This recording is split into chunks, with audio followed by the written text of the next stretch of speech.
ஆனானந்தகிரி சுவாமிகள் ஒருமுறை தபோவனத்தில் உரை நிகழ்த்தி கொண்டிருந்தார். கூடியிருந்த பக்தர்களை பார்த்து, உங்கள் அனைவருக்கும் கபீர்தாசரை பார்க்க வேண்டும் என்கிற விருப்பம் இருக்கிறதா என்று கேட்டார்.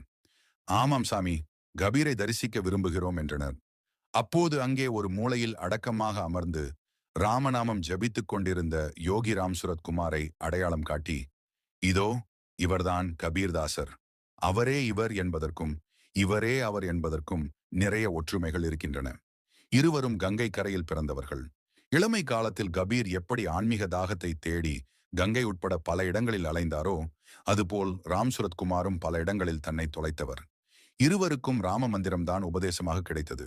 கபீரின் குரு ராமானந்தர், ராம் சுரத்குமாரின் குரு ராமதாசர்.